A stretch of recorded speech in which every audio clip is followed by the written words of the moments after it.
ബീച്ചേട്ടന്റെ ഒരു ഹ്യൂജ് ഫാനാണ് ഞാൻ. അപ്പൊ അത് എന്റെ പരിചയക്കുറവിന്റെ ഒരു പ്രശ്നമായിരുന്നു. ആർക്കും അത് ഓർമ്മയും വന്നില്ല. സമയത്ത് ചേച്ചി കൂടെ കൂട്ടിയിട്ട് 22 വർഷമായിട്ടുള്ളൂ. ഒന്നുകൂടെ ക്ലിയർ ആയില്ല. ഞാൻ പറഞ്ഞില്ല, എല്ലാവർക്കും ഒരു ആഗ്രഹമുണ്ട്. പിന്നെ ഈ ന്യൂ ജനറേഷൻ ലേബലൊന്ന് പൊളിക്കണം എന്നുള്ളൊരു ആഗ്രഹം ഉള്ളത് കൊണ്ടാണ് ഹണിബി, കിളിപോയി പോലുള്ള സിനിമകൾ പിന്നെ ഒരു ഗ്യാപ്പ് വന്നത്. തലവന്റെ പ്രൊഡ്യൂസറാണ്.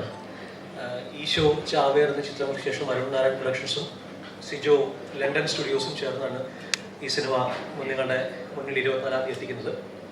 ജിസ്സാണ് ഡയറക്റ്റ് ചെയ്തിരിക്കുന്നത്. ബീച്ചേട്ടനും ആസിഫ് അലിയും, മേയും, അനുശ്രീ, ദിലീഷ് പോത്തൻ, ജാഫർ ഇടുക്കി, കോട്ടയം നസീർക്ക, ശങ്കർ രാമകൃഷ്ണൻ, രഞ്ജിയേട്ടൻ എന്ന ഒരുപാട് താരങ്ങളുണ്ട് സിനിമയിൽ. ട്രെയിലർ വന്നിട്ടുണ്ട്. ഇതിനോടൊപ്പം തന്നെ നിങ്ങൾക്കതെല്ലാം മനസ്സിലായിട്ടെന്ന് വിശ്വസിക്കുന്നു.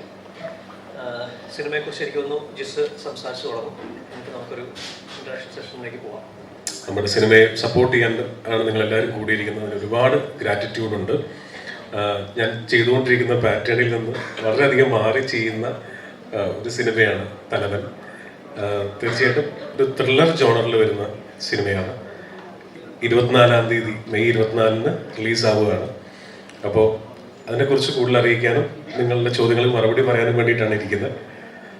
അത്രയേ ഉള്ളൂ. Thank you. ചേട്ടാ, ഇപ്പോൾ അപ്രതീക്ഷിതമായിട്ട് കേക്ക് വന്ന പോലെ ഇവിടെ അപ്രതീക്ഷിതമായിട്ട് കേക്ക് വന്ന പോലെ ഒട്ടും അങ്ങനെ ആക്സിഡന്റലായിട്ട് സിനിമയിൽ വന്ന ഒരാളാണല്ലോ. 30 വർഷമായി നാഷണൽ അവാർഡ് ഉൾപ്പെടെയുള്ള നേട്ടങ്ങളുണ്ട് സിനിമയിൽ. ഒരുപാട് ആളുകൾ ഓർത്ത് വയ്ക്കുന്ന, പിന്നെയും പിന്നെയും കാണാൻ ആഗ്രഹിക്കുന്ന, പുനർവായിക്കുന്ന കഥാപാത്രങ്ങളുണ്ട്. 30 വർഷത്തെ ജേണി എങ്ങനെയാണെന്ന് ഞങ്ങളോടൊന്ന് പറയാം. അതിൻ്റെ ജോയ് 30 വർഷം ഇപ്പോൾ ഇവിടെ പ്രതീക്ഷിക്കാതെ ഈ വിഘ്നങ്ങൾ രംഗണവതിക്ക് കൊടുക്കുന്ന പോലെ തുടങ്ങിയതാണ്.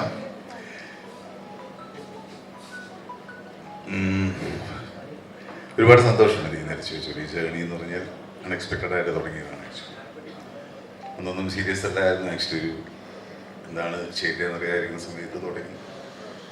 സിനിമയൊന്ന് കുറേ കാലം കഴിഞ്ഞ് നമ്മുടെ ജീവിതമാർഗ്ഗം ഇതാണെന്ന് അറിഞ്ഞു. പക്ഷേ ഇവിടെ സിനിമയെ സീരിയസ് ആയിട്ട് കാണാനും സ്നേഹിക്കാനും തുടങ്ങി. കുഴപ്പമില്ലാതെ ഈ വർഷം വരപ്പോൾ വളരെ സന്തോഷം. ഇങ്ങനൊരു പുതുവർഷം കൂലൊന്നുമില്ലാതെ ചിക്കാൻ പറ്റുന്നൊരു ഭാഗ്യമായിട്ട് കയറി. ജസ്റ്റ് ഇപ്പോൾ ഈ അടുത്ത് ഇറങ്ങിയ, നമ്മുടെ മലയാളത്തിൽ ഇറങ്ങിയ പോലീസ് സിനിമകളിലൊക്കെ തന്നെ കുറേ കൂടി പോലീസുകാരുടെ അവരുടെ വർക്കിലെ ചാലഞ്ചസ് അവർ പേഴ്സണൽ ലൈഫും കൂടിയാണ് പറഞ്ഞിട്ടുണ്ടായിരുന്നത്. ഇപ്പോൾ ജോസഫ് ആയാലും ശരി, ശ്രദ്ധിക്കപ്പെട്ട ഇലവേഴ പുഞ്ചിരായാലും ശരി, കണ്ണൂർ സ്കോഡ് ഉൾപ്പെടെ അത് അന്വേഷകരിലേക്ക് കൂടി നീളുന്ന സിനിമയായിരുന്നു. അപ്പോൾ തലവനിൽ നമ്മളിപ്പോൾ പണ്ടൊക്കെ കണ്ടിട്ടുള്ള ഈ ആവനാഴിയൊക്കെ പോലെ ഭയങ്കര റോ ആയിട്ടുള്ള പോലീസ് ഓഫീസേഴ്സ്, അവരുടെ ഭയങ്കര പവർഫുൾ ആയിട്ടുള്ള കുറേ സീൻസ് ഒക്കെ ഉള്ള അങ്ങനത്തെ ഒരു ടൈപ്പ് ഓഫ് സിനിമയാണോ? അല്ല, ഒരുപാട് സ്ലോ മോഷനും പഞ്ച് ഡയലോഗും ഉള്ള അങ്ങനത്തെ ഒരു പാറ്റേൺ അല്ല. സെമി റിയലിസ്റ്റിക് ആയിട്ടുള്ള ഒരു സിനിമയാണ്. ആവശ്യത്തിന് ഡ്രാമയുണ്ട്. സാങ്കല്പികമായ ഒരു സ്ഥലത്ത് നടക്കുന്ന, കൃത്യമായി ഈ ഭൂപ്രദേശത്ത് നടക്കുന്നു എന്നൊന്നും പറയാതെ ഒരു സാങ്കല്പികമായ സ്ഥലത്ത് നടക്കുന്ന ചേപ്പനം തോട്ട എന്ന് പറയുന്ന, ഞങ്ങൾ സാങ്കല്പികമായ പേരാണ്. അവിടെ നടക്കുന്ന പോലീസ് പ്രൊസീജിയർ, ഇൻവെസ്റ്റിഗേഷൻ്റെ പോലീസ് പ്രൊസീജിയർ സ്റ്റോറിയാണ്. പോലീസിൻ്റെ ഹൈറാർക്കി വിഷയമായിട്ടുള്ള, പോലീസിലെ ഈഗോ വിഷയമായിട്ടുള്ള, എന്നാൽ ഒരു കൃത്യമായ ഒരു കഥയും അതിനകത്ത് കഥാപാത്രങ്ങൾക്കെല്ലാം കൃത്യമായ ബയോഡാറ്റയും ഒരു കൃത്യമായ അന്വേഷണമുള്ള ഫോർമുലയിലാണ് ഞാനിത് കൺസീവ് ചെയ്തിരിക്കുന്നത്. അങ്ങനെ തന്നെയാണ് ഷൂട്ട് ചെയ്തിരിക്കുന്നത്. നോർമലി ജിസ് ജോയി എന്ന് പറയുമ്പോൾ മലയാളി പ്രേക്ഷകർക്ക് ഇന്ന് റിലേറ്റ് ചെയ്യാൻ പറ്റുന്ന ഫാമിലി എന്റർടൈനിങ് അല്ലെങ്കിൽ കൊമേഴ്ഷ്യൽ ആയിട്ട് എല്ലാവർക്കും എൻജോയ് ചെയ്യാൻ പറ്റുന്ന സിനിമകളിൽ നിന്നുള്ള ഒരാളാണ് താങ്കൾ. അപ്പം അതിൽ നിന്ന് മാറി ഒരു ത്രില്ലർ ജോണിലേക്ക് അത് ബ്രേക്ക് ചെയ്യണം എന്ന് കരുതിയിട്ടാണോ അതോ അല്ല? അങ്ങനെയല്ല, ഡെലിബറേറ്റ്ലി അങ്ങനെ ബ്രേക്ക് ആയതല്ല. എനിക്ക് ഈ ഇന്നലെ വരെ എന്ന് പറഞ്ഞ സിനിമയുടെ ഷൂട്ടിംഗ് നടക്കുമ്പോഴാണ് ഈ കഥ 2 റൈറ്റേഴ്സിന് അടുത്ത് വന്ന് പറയുന്നത്. അപ്പോൾ അത് വളരെയധികം ഇഷ്ടപ്പെട്ടപ്പോൾ നമ്മളെപ്പോഴും അങ്ങനെയാണ്, നെക്സ്റ്റ് സ്റ്റെപ്പ് ആർട്ടിസ്റ്റിനോട് ഒന്ന് പറഞ്ഞു നോക്കാം, അവർക്കും നമുക്ക് തോന്നി അതേ എക്സൈറ്റ്മെന്റ് തോന്നുമെന്ന്. അങ്ങനെ ഫസ്റ്റ് ആസിഫിനോട് പറഞ്ഞു. ആസിഫിന് വളരെയധികം ഇഷ്ടപ്പെട്ടു. അപ്പോൾ ബിജുവേട്ടൻ ഈ ക്യാരക്ടർ ചെയ്താൽ കൊള്ളാമെന്ന് ഞങ്ങൾക്ക് എല്ലാവർക്കും, പ്രൊഡക്ഷനും ആസിഫിനും എനിക്കും, ഞങ്ങൾക്ക് എല്ലാവർക്കും ബിജുവേട്ടൻ ആ ക്യാരക്ടർ ചെയ്താൽ വളരെ മനോഹരമായിരിക്കും. അപ്പോൾ ഞാൻ നേരത്തെ പറയുമായിരുന്നു, ഇപ്പോൾ സൺഡേ ഹോളിഡേയിൽ ശ്രീനിവാസൻ സാർ ജോയിൻ ചെയ്തപ്പോൾ കിട്ടിയ ഒരു കോൺഫിഡൻസ് ഉണ്ട്.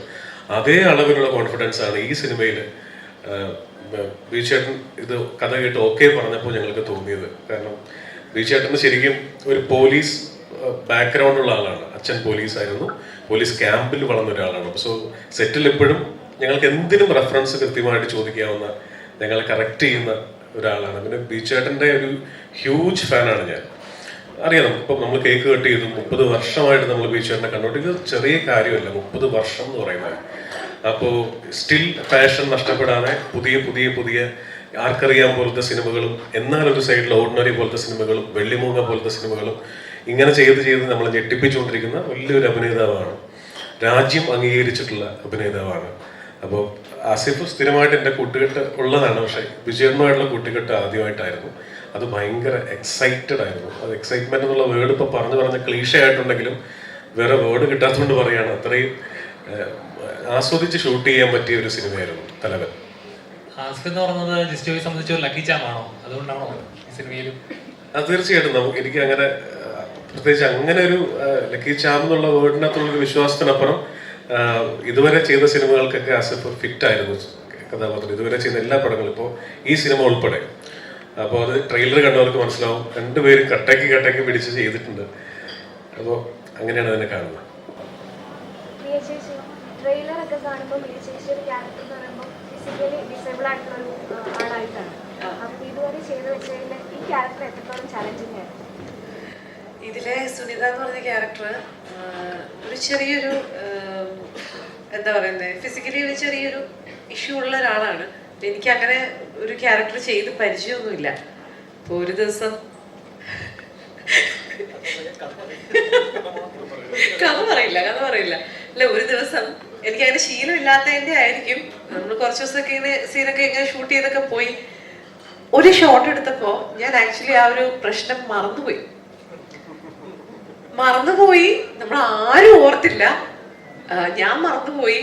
എൻ്റെ ബീച്ചേട്ടൻ്റെ കൂടെയായിരുന്നു സീൻ ഉണ്ടായിരുന്നത്. ഞങ്ങൾ ആരും ഓർത്തില്ല. പിറ്റേ ദിവസം എന്തോ ഇങ്ങനെ ചായയൊക്കെ കുടിച്ചിട്ട് വർത്താനൊക്കെ പറഞ്ഞോണ്ടിരുന്നപ്പോ ബീച്ചേട്ടൻ, എടി നീ ഇന്നലെ ആ കാര്യം ചെയ്തായിരുന്നോ? അപ്പൊ ഞാൻ അയ്യോ ഞാൻ ഓർക്കുന്നില്ല എന്ന് പറഞ്ഞു. അപ്പൊ ഉടനെ എഡിറ്ററെ വിളിച്ച് ചെക്ക് ചെയ്ത് നോക്കിയപ്പോ സംഭവം ചെയ്തിട്ടില്ല.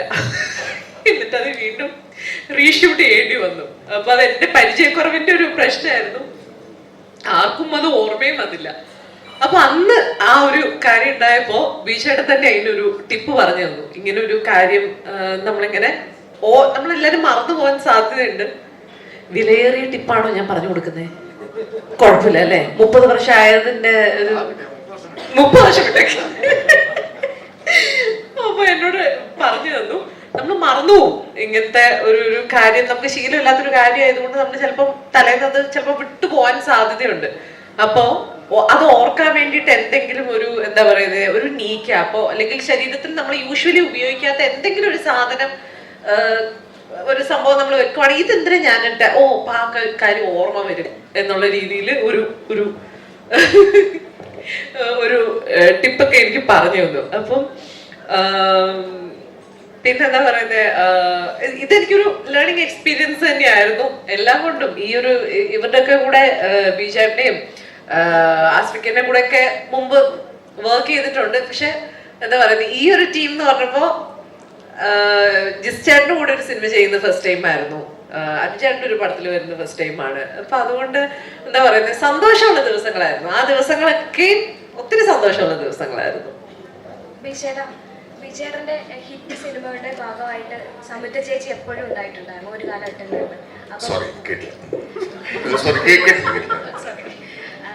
ഒരു കാലഘട്ടത്തില് വിജയന്റെ ഹിറ്റ് സിനിമകളുടെ ഭാഗമായിട്ട് സംയുക്ത ചേച്ചി ഉണ്ടായിരുന്നു.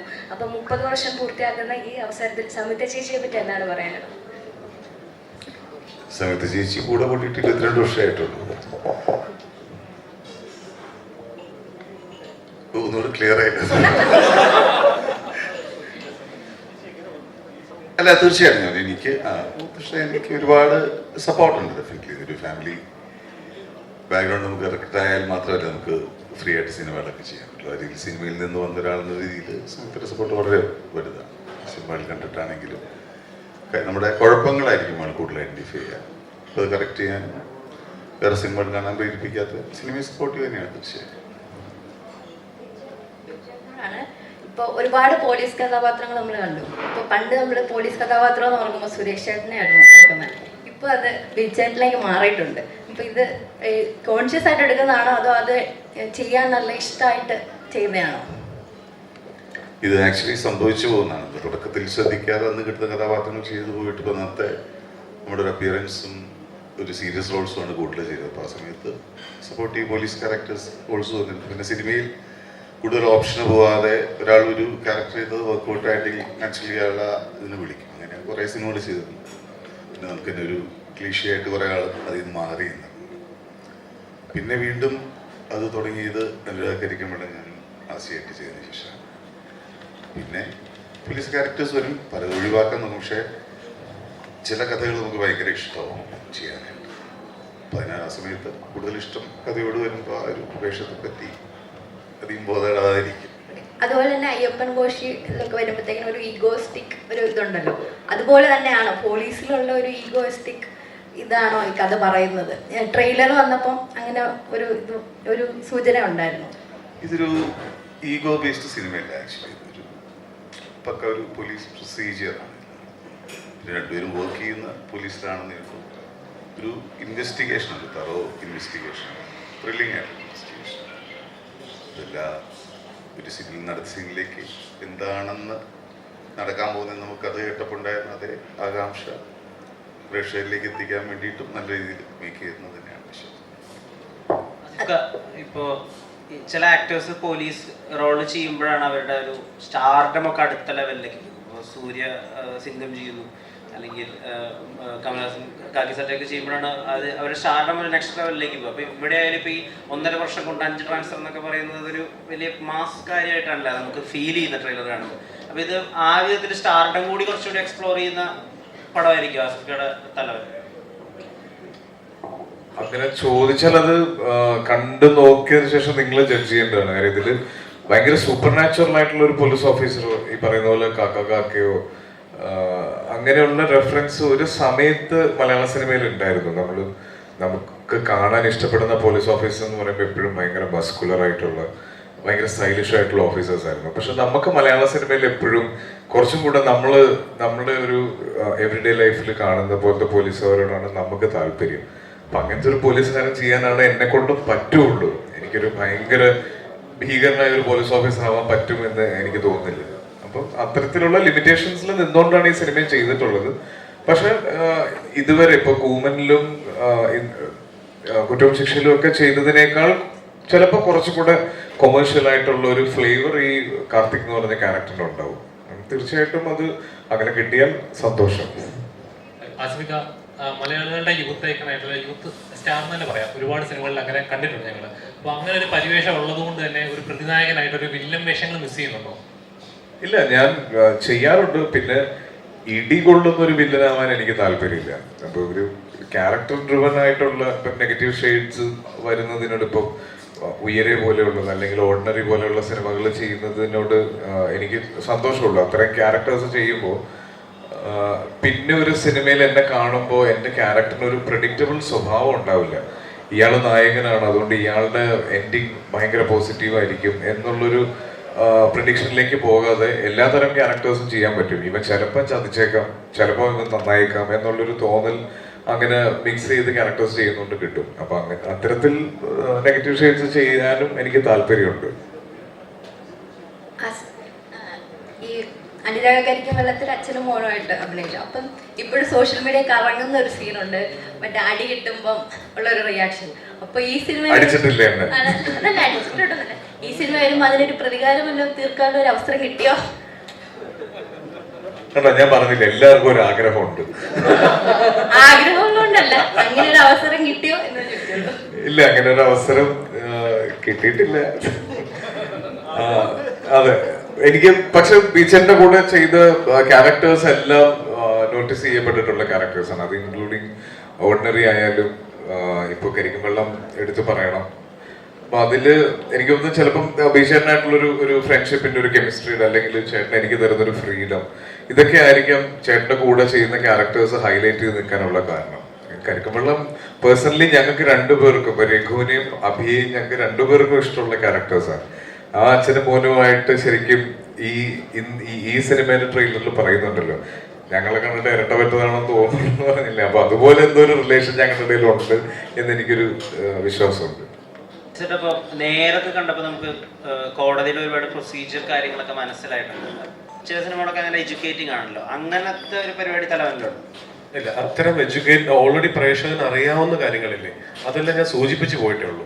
ഇപ്പോൾ അങ്ങനെ ഒരു കോടതി വിഷയം വരുമ്പോൾ ആ കോടതിയെ എത്രത്തോളം ചെറുതാക്കി കാണിക്കാം എന്നുള്ളതാണ് ഈ സിനിമ ഇതുവരെ ശ്രദ്ധിച്ചിരിക്കുന്നത്. അപ്പം ഇപ്പോൾ ഒരു സംഭവം നടന്നു, ആ സംഭവത്തിന് ശേഷം നമുക്കറിയാം ഇന്ന ഫോർമാലിറ്റീസ് ഉണ്ട്, അതെല്ലാം ഒരു മൊണ്ടാഷ് പോലെ കാണിച്ചു പോയിട്ടുള്ളൂ. ബാക്കി പ്രേക്ഷകർക്ക് അറിയാമല്ലോ, അത് ഡീറ്റെയിൽ ചെയ്യാൻ ശ്രമിച്ചിട്ടില്ല. ഡീറ്റെയിൽ ചെയ്തിട്ടുണ്ട്, പക്ഷെ വലിച്ചു നീട്ടാൻ ശ്രമിച്ചിട്ടില്ല.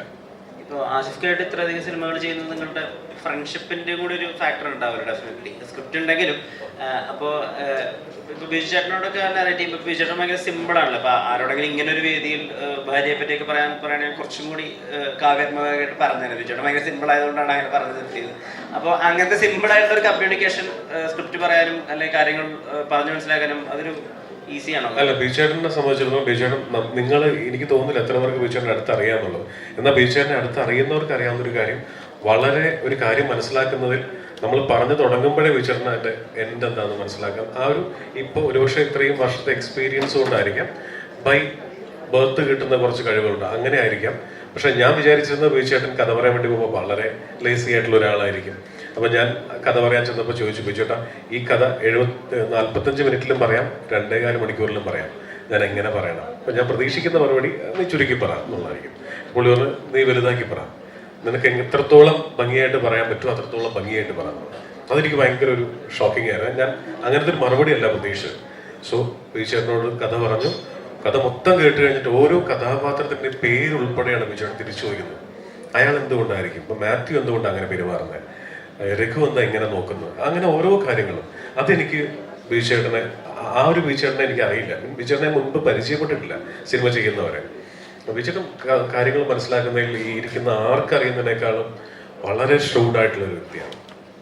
ജിസേട്ടാ, നോർമലി ഒരു ത്രില്ലർ പടം എന്ന് പറയുമ്പോൾ ഓരോ 10 മിനിറ്റിലും വെച്ചെങ്കിലും ടിസ്റ്റ് കൊടുത്ത് പ്രേക്ഷകനെ അടുത്തത് എന്തെന്ന് ഉണ്ടാക്കുന്ന ഒരു ക്യൂരിയോസിറ്റി എലമെന്റ് ഉണ്ടല്ലോ. ഇപ്പോൾ തലവനിലായാലും ശരി അങ്ങനെ ഒരു എലമെന്റ് ഉണ്ടെന്ന് വിശ്വസിക്കുന്നു. അപ്പോൾ രണ്ടുപേര് ആസിഫ് ഖാനും ബിജുബനും ആ ഒരു കോമ്പോ ഈഗോ ക്ലാഷ് നമ്മൾ ഒരുപാട് സിനിമകൾ അങ്ങനെ കണ്ടിട്ടുണ്ട്. അപ്പം ഈ സിനിമയിൽ അങ്ങനെ എന്തെങ്കിലും ഉണ്ടോ, അതോ സർപ്രൈസ് എലമെന്റ്സ്? അല്ല, അതാ പറഞ്ഞത്, നേരത്തെ വിചേട്ടൻ പറഞ്ഞ പോലെ അങ്ങനെ ഒരു ഈഗോ ക്ലാഷിന്റെ കഥയല്ല നമ്മൾ പറഞ്ഞിരിക്കുന്നത് കേട്ടോ.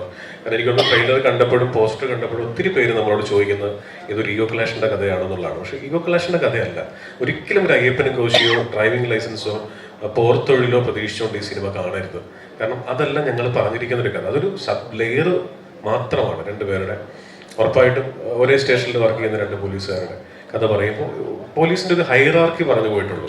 പോലീസിലുള്ള ഒരു ഹൈറാർക്കി ഉണ്ടല്ലോ, കോൺസ്റ്റബിളിന്റെ മുകളിൽ SI, SIയുടെ മുകളിൽ CI, അങ്ങനെ ആ ഹൈറാർക്കി തമ്മിലുള്ള ഈഗോ പറഞ്ഞു പോയിട്ടുണ്ട്. ഇവർ തമ്മിലുള്ള ഈഗോയും പറഞ്ഞു പോയിട്ടുണ്ട്. പക്ഷെ ഈഗോയല്ല ഈ സിനിമ. ഇത് കൃത്യമായിട്ട് ഞാൻ തുടക്കത്തിൽ പറഞ്ഞ പോലെ പോലീസ് ഇൻവെസ്റ്റിഗേഷൻ തന്നെയാണ്, ഒരു കുറ്റാന്വേഷണ കഥയാണ്. ഇപ്പോൾ മലയാള സിനിമയുടെ ഏറ്റവും സുവർണ കാലഘട്ടം ആണെന്നാണ് ഇപ്പോൾ ഗുരുവായൂരം വരെ വരെ ഭയങ്കര സൂപ്പർ ഹിറ്റായിട്ട് ഓടിക്കൊണ്ടിരിക്കുന്നു. പ്രണയകഥ വലിയ വിജയമാണ്.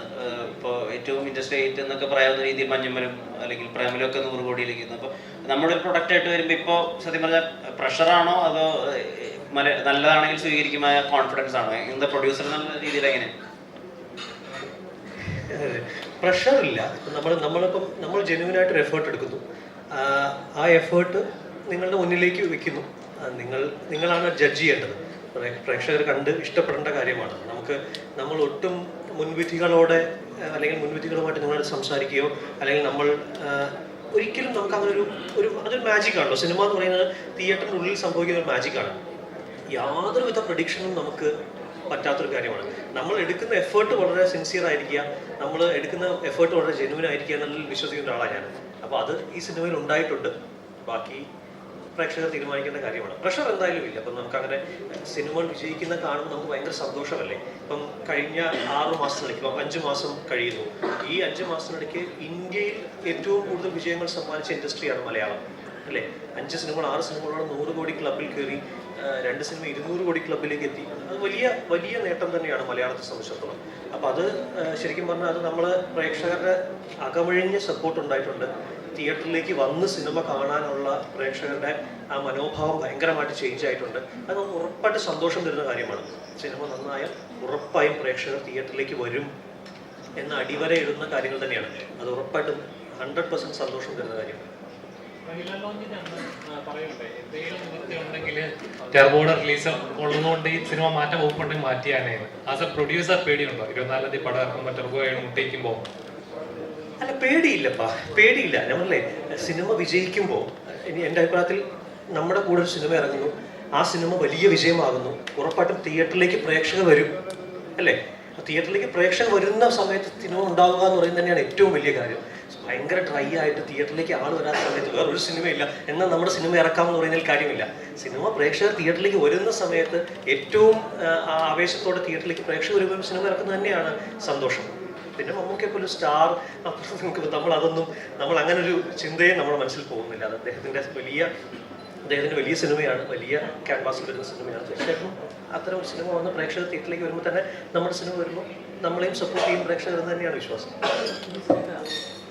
കഥാപാത്രങ്ങളെ ബാലൻസ് ചെയ്യാൻ എത്രത്തോളം ശ്രമിച്ചിട്ടുണ്ട്? ഇപ്പൊ ആസിഫിക്കയുടെ കഥാപാത്രം മുകളിൽ പോകാനോ പാടില്ല, അല്ലെങ്കിൽ ബിജുചേട്ടന്റെ കഥാപാത്രം താഴെ പോകാനോ. എപ്പോഴും 2 ഹീറോസിനെ വെച്ച് സിനിമ ചെയ്യുമ്പോൾ, ഒന്നിലധികം ഹീറോസിനെ വെച്ച് ചെയ്യുമ്പോൾ എപ്പോഴും ശ്രദ്ധിക്കുന്ന, അത് എഴുത്തിൽ ശ്രദ്ധിക്കേണ്ട ഒരു കാര്യമാണെന്ന് എനിക്ക് തോന്നുന്നു. എഴുത്തിലും അതിനൊപ്പം തന്നെ മേക്കിങ്ങിലും. കാരണം 2 പേരും ഫേസ് വാല്യൂ ഉള്ള, 2 പേരും മാർക്കറ്റ് വാല്യൂ ഉള്ള, ഫാൻസ് ഉള്ള, എന്താ പറയുക, അങ്ങനത്തെ 2 താരങ്ങളാണ്. സോ ഫസ്റ്റ് ശ്രദ്ധിക്കുന്നത് 2 പേർക്ക് നമ്മളായിട്ടൊരു കുഴപ്പം ഉണ്ടാക്കരുത്. പിന്നെ എത്രത്തോളം ഇത്രയും പൊട്ടൻഷ്യൽ, ഹൈ പൊട്ടൻഷ്യൽ ആയിട്ടുള്ള 2 ആർട്ടിസ്റ്റുകളാണ്. അവരെ എത്രത്തോളം ജെല്ല് ചെയ്ത് ഉപയോഗിക്കാൻ പറ്റും, ഇത്ര മനോഹരമായിട്ട് ഉപയോഗിക്കാൻ പറ്റും എന്നുള്ളത് ശ്രദ്ധിച്ചിട്ടുണ്ട്. അത് എനിക്ക് തോന്നുന്നു സിനിമ ഇവർ 2 പേരും കണ്ടതാണ്. അത് ഒരാൾ മുകളിലോ ഒരാൾ താഴെയോ അങ്ങനെ ആക്കിയിട്ടല്ല ഈ സിനിമ തുടങ്ങുന്നതും തീരുന്നതും. എന്തുകൊണ്ട് തലൈവെന്ന് വരുന്നു? തലൈവനല്ല, തലവൻ. തലവൻ ഈ പറയുന്ന ഈ സിനിമയിൽ എവിടെയും നമ്മൾ ആരാണ് തലവനെന്ന് ഇതുവരെ ഞങ്ങൾ പറഞ്ഞിട്ടില്ല. അത് സിനിമ കണ്ടിട്ട് തീരുമാനിക്കേണ്ട ഒരു കാര്യമാണ്. തീർച്ചയായിട്ടും ഞാൻ ഇതിന്റെ റൈറ്റർ എന്ന് വെച്ചാൽ സംഭാഷണം എഴുതിയിട്ടുള്ള ആളാണ്. കഥയും തിരക്കഥയും വേറെ 2 പേരെ എഴുതിയിരിക്കുന്നത്. ഞാൻ ഇതിനെ സംവിധായകൻ എന്നുള്ള രീതിയിൽ പറയാം.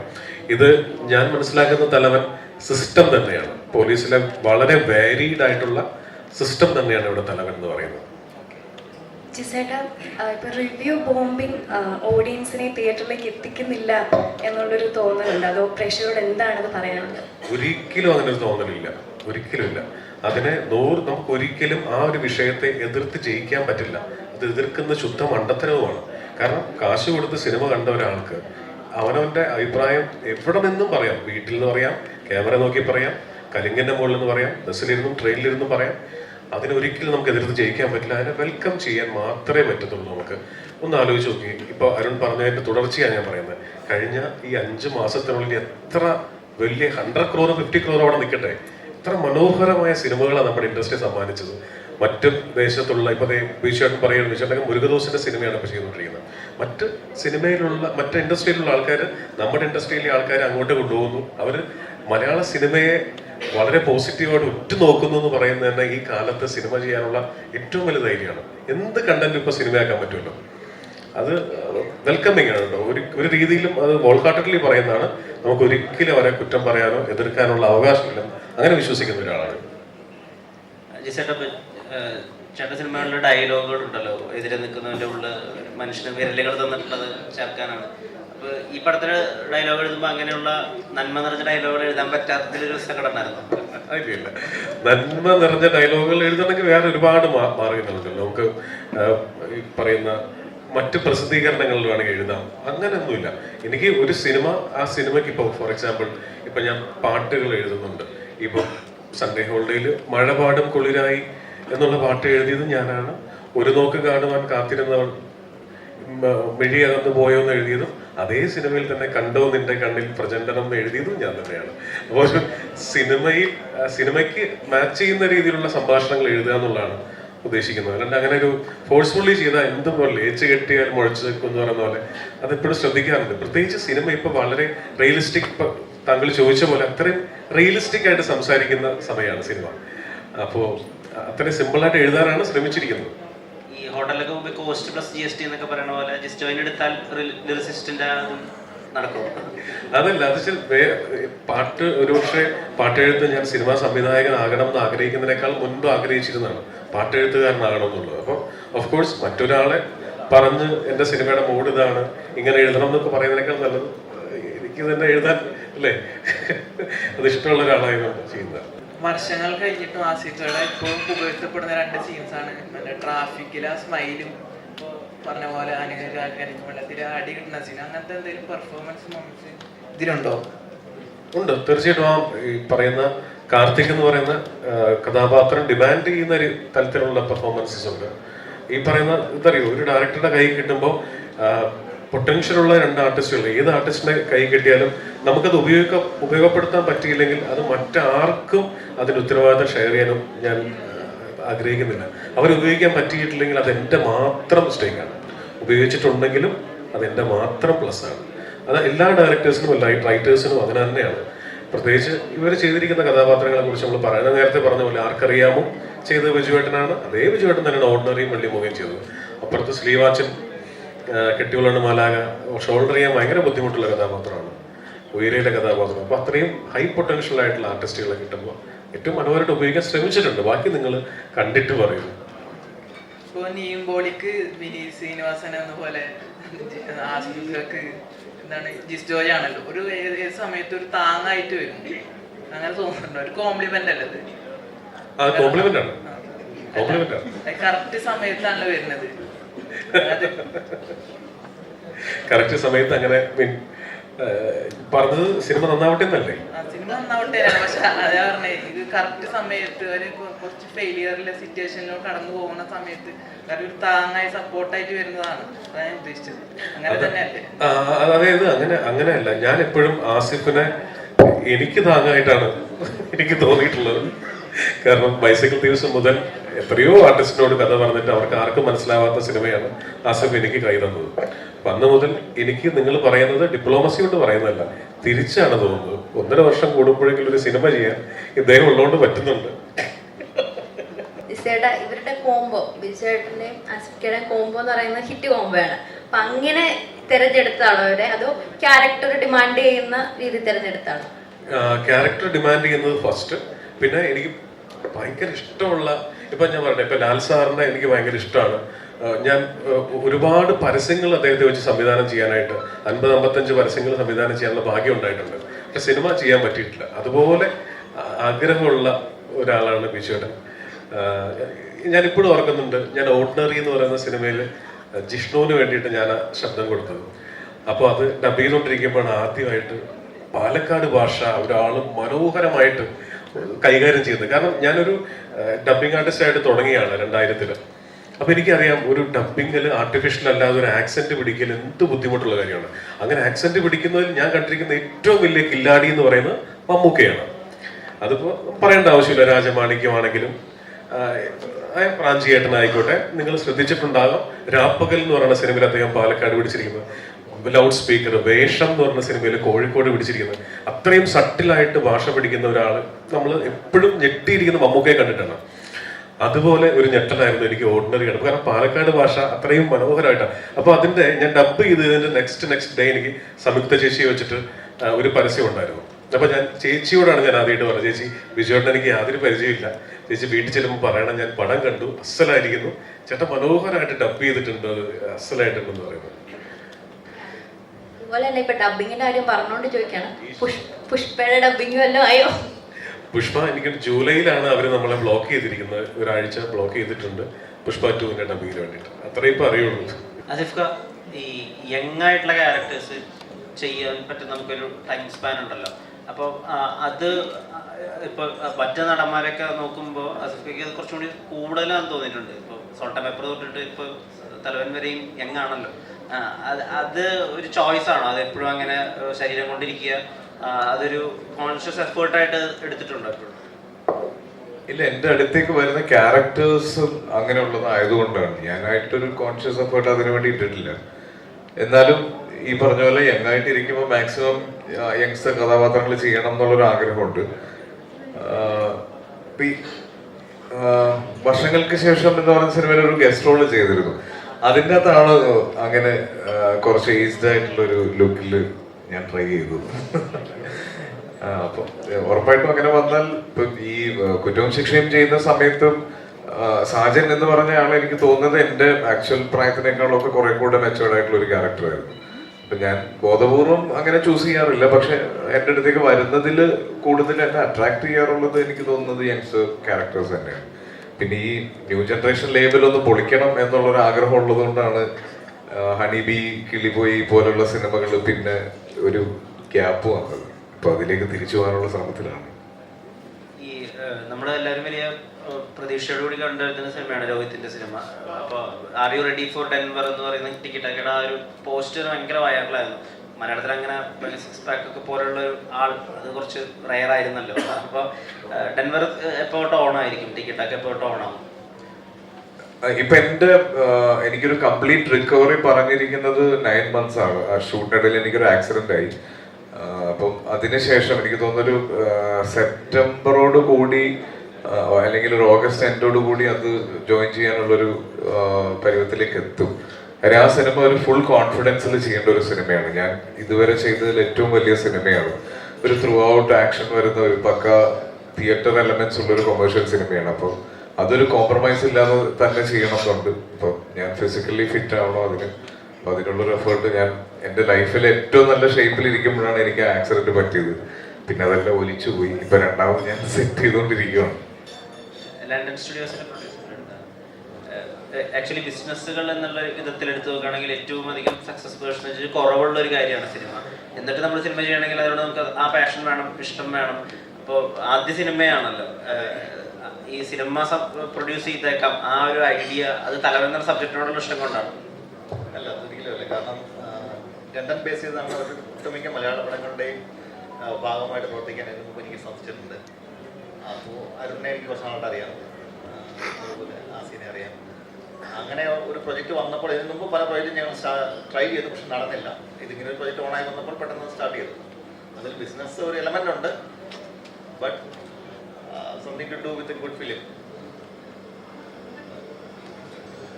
ബിജേട്ടാ കുറച്ചുമ്പേ പറഞ്ഞ പോലെ അല്ലെങ്കിൽ പ്രേക്ഷകരെ ഞെട്ടിക്കുന്ന ആർക്കറിയാം സിനിമയിലെ കഥാപാത്രം പോലെയും അല്ലെങ്കിൽ റീസെന്റ് ആയിട്ട് പ്രേക്ഷകർ ഏറ്റവും കൂടി ഞെട്ടിയ ഗരുഡലിന്റെ ആ കഥാപാത്രമുണ്ട്. അപ്പം സുരേഷ് ചേട്ടനുമായിട്ട് പോലീസ് സ്റ്റേഷൻ നടക്കുന്ന ചേട്ടൻ സൈക്കോ മോഡിലേക്ക് പോകുന്ന ട്രാൻസ്ഫോർമേഷൻ ഉണ്ട്. പ്രേക്ഷകരെ ഏറ്റവും കൂടി ഞെട്ടിച്ച തലവനില് അതേപോലെ പ്രേക്ഷകർ ഞെട്ടിക്കുന്ന ഒരു കഥാപാത്രമാണോ? ഒരു കഥാപാത്രം മാത്രമായിട്ടല്ല തലവൻ, നല്ലൊരു ഫയറുള്ളൊരു സ്റ്റോറിയാണ് ആക്ച്വലി. പിന്നെ അതിലത്തെ സീൻസ് എല്ലാം നല്ല ഇൻവെസ്റ്റിഗേഷനായിട്ട് കണക്റ്റഡ് ആണ്. പിന്നെ ഒരേ സ്റ്റേഷനിലുള്ള 2 പേര് ഇൻവോൾവ് ആണ് പറയാൻ പറ്റും. അപ്പോൾ അതിൻ്റെ ഒരു ഫയർ ഉണ്ട്. ഓരോ സീൻ ടു സീൻ പോകുന്നതോറും കാരണം ഓൾമോസ്റ്റ് നമ്മൾ ഓർഡറിലാണ് ഷൂട്ട് ചെയ്തിട്ടുള്ളത്. അതിൻ്റെ ഒരു ഗ്രാഫും പേസും ഒക്കെ ഫിലിമിലുണ്ട്. നമുക്ക് അഭിനയിച്ചുകൊണ്ട് വരുമ്പോൾ സ്ക്രിപ്റ്റുള്ളതിനേക്കാൾ എനിക്ക് തോന്നുന്നത് ഒരുപാട് ഈ പെർഫോം ചെയ്ത് വരുന്നതിനനുസരിച്ച് ഇംപ്രൂവൈസ് ചെയ്തിട്ട് ഡയലോഗ്സും അതിൻ്റെ ഒരു ടെമ്പോ ഏരിയയിലൊക്കെ നന്നായിട്ട് മാറ്റി. ഞാൻ ഓരോ സീനിനും ആവശ്യമില്ലാത്തൊരു സീൻ ഈ മൂവിയിലില്ല. ഒരു സീൻ അടുത്ത എന്താണെന്ന് അറിയാണ്ട് ഒരു ആകാംക്ഷ നിങ്ങൾ കൊണ്ടുപോകുന്ന രീതിയിൽ ഒരു പെർഫോമൻസാണ്. എല്ലാ സീനും പെർഫോം ചെയ്യേണ്ട സീൻസ് തന്നെയാണ്. ലൈറ്റ് സീൻസ് വളരെ കുറവാണ് ആക്ച്വലി സിനിമയിൽ. എല്ലാ സീൻസിലും അങ്ങനെ ഒരു ആകാംക്ഷ ഉണ്ട് എന്ന് പറഞ്ഞു. അപ്പൊ കഥ പറയുമ്പോൾ അടുത്ത് എന്താണെന്ന് അറിയാനുള്ള ഒരു ആകാംക്ഷ തീർച്ചയായിട്ടുണ്ടായിരുന്നു. തീർച്ചയായിട്ടും. അതുകൊണ്ടാണ് ഞാനൊരു 2.5 മണിക്കൂർ ഇരുന്ന് ഫുൾ അത് കേട്ടതിൻ്റെ കാര്യം. ഒരു സീൻ ടു സീൻ പോകുമ്പോൾ നമുക്ക് അടുത്ത് കേൾക്കാൻ തോന്നുന്നതാണെന്ന് അറിയാം. കഥ പറയുമ്പോൾ തന്നെ ഉണ്ടായിരുന്നു. ഒരുപടി മോഡിലാണ് ചിത്രീകരിച്ചിട്ടുള്ളത്.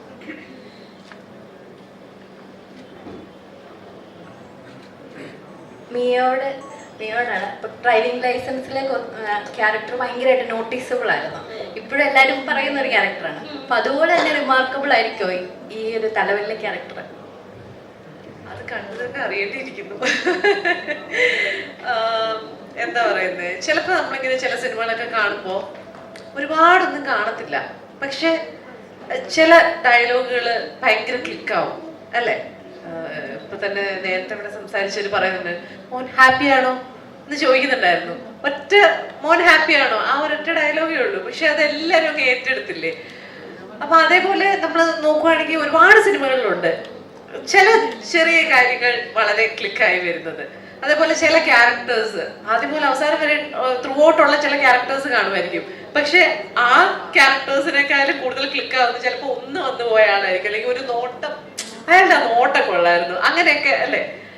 അപ്പോ ഇതിലെ എൻ്റെ ക്യാരക്ടറും ഈ പറയുന്ന പോലെ ലെങ്ത് വെച്ചോ അങ്ങനെയൊന്നും അല്ല ഞാൻ ജഡ്ജ് ചെയ്യാൻ ഉദ്ദേശിക്കുന്നത്. നല്ലൊരു സിനിമയുടെ ഒരു നോട്ടബിൾ പാർട്ടാവുക എന്നുള്ളതായിരുന്നു എൻ്റെ ഒരു ഉദ്ദേശമുള്ളത്. അപ്പോൾ അത് അങ്ങനെ വരും എന്ന് ഞാൻ വിചാരിക്കുന്നു. ഇനി ബാക്കി പ്രേക്ഷകർ കാണുന്ന പോലെ. പിന്നെ ഇവിടെ മുരുകദോസിന്റെ ശിവകാർത്തികനോടൊപ്പം ഒരു തമിഴ് സിനിമ ചെയ്തുകൊണ്ടിരിക്കുകയാണ്, വലിയ ആക്ഷൻ സീക്വൻസുകളൊക്കെ ഉള്ളത്. അതല്ലേ ഉള്ളൂ എന്നുള്ളത് ഞങ്ങളെല്ലാം ഹാപ്പി ആയിട്ടിരിക്കുന്നത്. അതെ അതെ അതെ അതെ ചെന്നൈയിൽ നിന്ന് വിഷൻ ഷൂട്ടിനിടയ്ക്ക് നിന്നാണ് വന്നത്.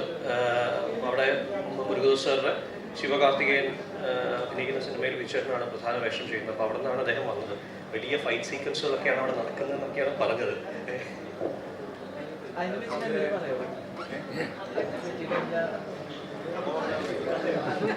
ഇതിനെ പറ്റിയാണ് പറയേണ്ടത്. അല്ല, അതൊരു മുരുകദോസ് ഫിലിം തന്നെയാണ്, ടിപ്പിക്കൽ മുരുകദോസ് ഫിലിം തന്നെയാണ്. ശിവകാർത്തികൻ ഒരു വലിയ ബഡ്ജറ്റ് കൊമേഴ്സ്യൽ വലിയ ബഡ്ജറ്റ് വലിയൊരു ഒരു വർഷത്തോളം വരുന്ന ഷൂട്ടുള്ള മൂവിയാണ്. ഒരു നല്ല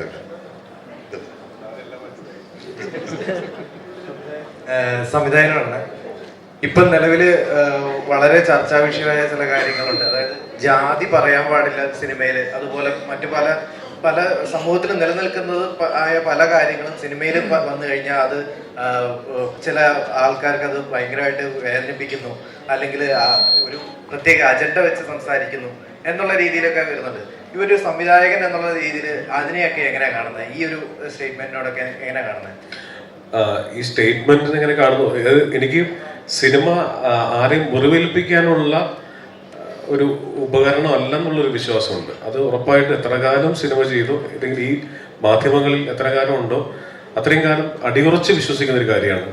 ഒരു സമൂഹത്തെയും പ്രത്യേകിച്ച് മതസമൂഹത്തെ ഒരു കാരണവശാലും ബ്രേക്ക് ചെയ്യാനുള്ള, മുറിവേൽപ്പിക്കാനുള്ള ഉപാധിയല്ല ഏറ്റവും പവർഫുൾ ആയിട്ടുള്ള മീഡിയം എന്ന് പറയുന്ന സിനിമ. കാരണം ഈ ലോകത്തെല്ലാം നഷ്ടപ്പെട്ടിരിക്കുമ്പോഴും ദൈവമേ എന്ന് വിശ്വസിച്ച്, ഒരു മതത്തിൽ വിശ്വസിച്ച്, ഒരു ബിലീഫിൽ പോകുന്ന ആൾക്കാരുണ്ട്. അവരുടെ കോൺഫിഡൻസ് കളയുന്ന ഒരു പരിപാടിയും എനിക്ക് സപ്പോർട്ട് ചെയ്യാൻ പറ്റുന്നതല്ല. പിന്നെ നമ്മളിവിടെ ഈ നാട്ടിൽ ജീവിക്കുമ്പോൾ ഈ നാടിൻ്റെ നിയമങ്ങളുണ്ട്. ഇപ്പം നമ്മൾ പുകവലി ആരോഗ്യത്തിന് ഹാനികരം എന്ന് എഴുതി കാണിക്കുന്നത് പോലെ സെൻസർ ബോർഡും അതിന് നിഷ്കർഷിച്ചിരിക്കുന്ന ആൾക്കാരും എന്ത് പറയുന്നോ അതിനെ പാലിച്ചുകൊണ്ട് സിനിമ ചെയ്യാന്നുള്ളതാണ് ഞാൻ പറയുന്ന കാര്യം. അതിനൊന്നും വെല്ലുവിളിക്കാനായിട്ട് ആഗ്രഹിക്കുന്ന ഒരാളല്ല ഞാൻ പേഴ്സണലി. അപ്പം എന്തായാലും സക്സസ്ഫുൾ ആയിട്ട് സിനിമ വരട്ടെ ഞങ്ങൾ ആശംസിക്കുന്നു. ഒരുപാട് പേരെ കഷ്ടപ്പാടാണ്. എൻ്റെ ഫസ്റ്റ് എക്സ്പീരിമെന്റ് കൂടിയാണ്. അത് വലിയൊരു ഹിറ്റ് ആവട്ടെ. 24-ാം തീയതി കാണാൻ വരുന്ന പ്രേക്ഷകരോട് എന്താണ് പറയാൻ? 24-ാം തീയതി കാണാൻ വരുന്ന പ്രേക്ഷകരോട് നമ്മൾ എല്ലാ സിനിമയും, ഞങ്ങളുടെ സിനിമ മാത്രമല്ല എല്ലാ സിനിമയും വളരെ ഹാർഡ് വർക്ക് ചെയ്ത് ഉണ്ടാക്കുന്ന സിനിമകളാണ്. അപ്പോൾ കോവിഡൊക്കെ വന്നിരിക്കുന്ന സമയത്ത് നമ്മൾ അത്ഭുതപ്പെട്ടിട്ടുണ്ട്, നമ്മൾ ആശങ്കപ്പെട്ടിട്ടുണ്ട്. ഇനി ഒരു നല്ല കാലം ഉണ്ടാവും, തിയേറ്ററിലേക്ക് ആൾക്കാർ തിരിച്ചു വരുമോ എന്നൊക്കെയുള്ള. പക്ഷെ അതൊക്കെ മാറിയിട്ട് മലയാളം സിനിമ എന്ന് പറയുമ്പോൾ നമ്മൾ മനസ്സുകൊണ്ട് 1000 സല്യൂട്ട് അടിക്കുന്ന ഒരു കാലത്താണ് ജീവിക്കുന്നത്. എന്ത് തരം കണ്ടന്റും നല്ലതാണെങ്കിൽ, എത്ര റിവ്യൂ ബോംബിംഗ് ഉണ്ടെങ്കിലും നല്ല സിനിമ വിജയിപ്പിക്കുന്ന പ്രേക്ഷകരെ അവരെ തന്നെയാണ് ഞങ്ങൾക്ക് വിശ്വാസം.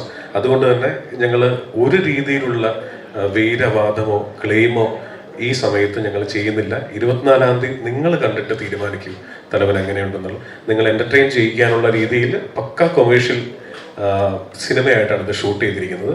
ബാക്കിയെല്ലാം ഞങ്ങൾ പ്രേക്ഷകനെയും ദൈവത്തിനെയും മാത്രം വിശ്വസിക്കുന്നു. നിങ്ങൾ ഫസ്റ്റ് ഡേ തന്നെ പടം കാണണം. നിങ്ങൾക്ക് എന്ത് തന്നെ തോന്നിയാലും ആത്മാർത്ഥമായിട്ടുള്ള ഹോണസ്റ്റ് ഒപ്പീനിയൻ നിങ്ങളുടെ പ്ലാറ്റ്ഫോമിൽ നിങ്ങൾ എഴുതണം, നിങ്ങൾ പറയണം. Thank you.